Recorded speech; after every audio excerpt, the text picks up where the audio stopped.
You lock eyes with a stranger on the train. For 1 second, maybe two, neither of you looks away. Your heart rate changes. You don't know why, but your body has just run a program that is older than language itself. This isn't awkwardness. It isn't manners. It's a survival mechanism firing in real time. To understand what's happening in that moment, you have to go back, not decades, not centuries, millions of years, to a time before humans could speak, before there were words for danger or trust or love. Back then, your ancestors had exactly one tool for reading another creature's intentions in an instant. That tool was the eye. Here's the strange part. Humans are the only primates on Earth with a visible white sclera, the white part surrounding your iris. Every other primate has dark, camouflaged eyes that hide where they're looking. Chimpanzees, gorillas, bonobos, all of them can stare directly at a predator or a rival without giving away their gaze. You can't. Your eyes broadcast exactly where your attention is pointed, to anyone standing close enough to see them. Why would evolution do that?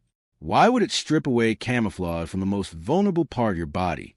In 2001, researchers Hiromi Kobayashi and Shiro Koshima proposed an answer now known as the cooperative eye hypothesis.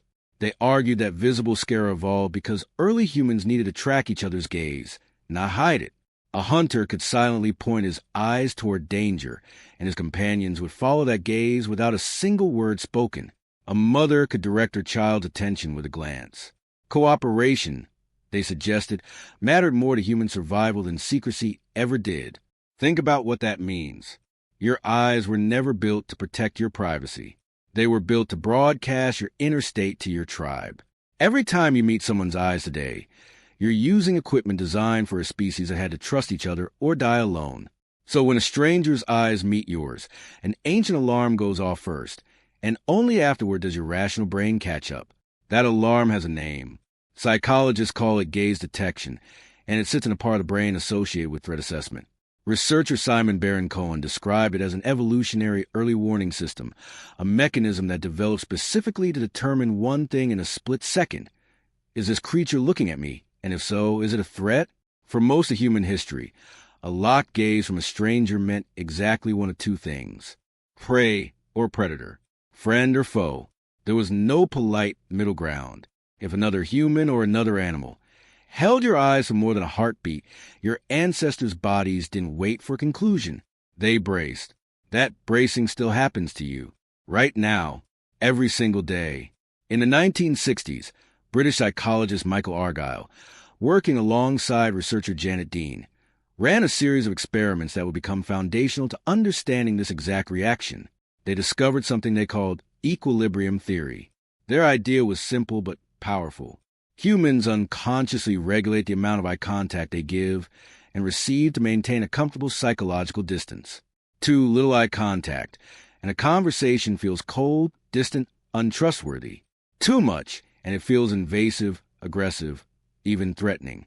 Argyle and Dean found that people constantly adjust posture, distance, and blinking rate to keep that balance steady, almost like a thermostat for intimacy. You do this without ever deciding to.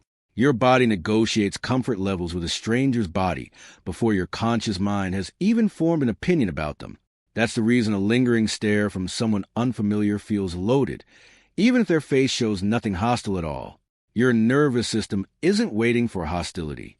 It's simply responding to the fact that the ancient rule has been broken. Someone is looking too long. And too long, to a primate brain, has never meant nothing. But here's where it gets stranger. The exact same mechanism that triggers threat can also trigger connection. The wiring didn't split into two separate systems, one for danger and one for love. It's the same system, interpreted differently depending on context. In 1989, social psychologist Zick Rubin conducted a now famous study on romantic attraction. He discovered that couples who reported being deeply in love spent significantly more time gazing into each other's eyes than couples who did not. Extended eye contact, he found, was a side effect of love. It appeared to actively build it. Staring at another person activates the same arousal response as fear does: an elevated heart rate, a spike in attention, a flood of alertness. Your brain simply relabels that arousal based on surrounding context. Danger becomes desire. A threat becomes a spark. This idea was pushed even further decades later by researcher Arthur Aron. In 1997, Aron designed a now legendary experiment. He paired strangers together, had them ask each other a series of increasingly personal questions, and then instructed them to stare silently into one another's eyes for 4 uninterrupted minutes. For minutes, no talking, just looking. The results were remarkable. Many participants reported feeling a rush of closeness with a complete stranger that would normally take weeks, sometimes months, to build. Some described falling for their partner in that room. One pair from the original study later married. Aron's conclusion was blunt. Sustained eye contact between two people functions almost like a shortcut, forcing the ancient threat and trust system to resolve itself quickly, one way or another. So the same locked gaze that once determined whether your ancestor lived or died on the savannah is the same mechanism now deciding, in a crowded coffee shop, whether a stranger becomes a memory or a person you can't stop thinking about. Your body has never updated the code. It's still running the original program. Only the stakes have changed. Think about how much of modern life is built entirely around managing this ancient system. Job interviews coach you to make eye contact, but not too much, so you appear confident without appearing aggressive. Dating advice tells you the same thing. Hold their gaze just long enough to signal interest, but look away before it tips into something uncomfortable. Public speaking training teaches you to skin a room, holding eye contact with individuals for 2 to 3 seconds at a time, because anything longer starts to feel like a stare down, and anything shorter feels evasive, untrustworthy. None of that advice was invented by marketing consultants. It was reverse engineered from a survival instinct that has existed since before humans had fire. And it explains something else too. Why looking at a screen, instead of face, can feel oddly restful. Video calls remove the ancient tension almost entirely. A face on a flat rectangle doesn't carry the same unconscious weight as a face 3 feet away in open space, because your threat detection system never fully activates for a screen the way it does for a living, breathing stranger. Some researchers now believe this is part of why prolonged video meetings feel exhausting in a different way than in-person meetings do.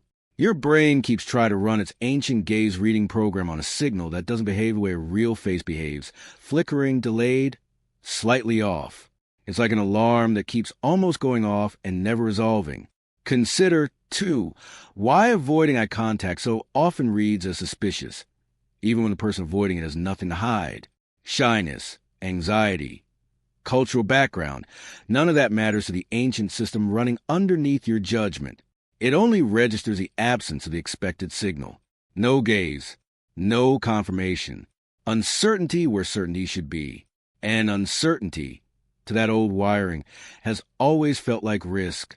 So the next time your eyes catch a stranger's on a train or across a room or in the space of half a second before you both look away, understand what actually just happened. You didn't simply notice another person. Your nervous system ran the oldest calculation your species has ever known. Friend or foe, safe or dangerous, familiar or unknown.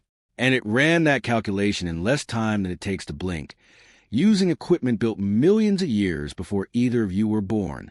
You lock eyes with a stranger on the train. For 1 second, maybe 2, neither of you looks away. And now you know exactly why your heart just changed its rhythm. It isn't nerves. It isn't chance. It's the oldest conversation your species ever learned to have, still running, quietly, behind your eyes.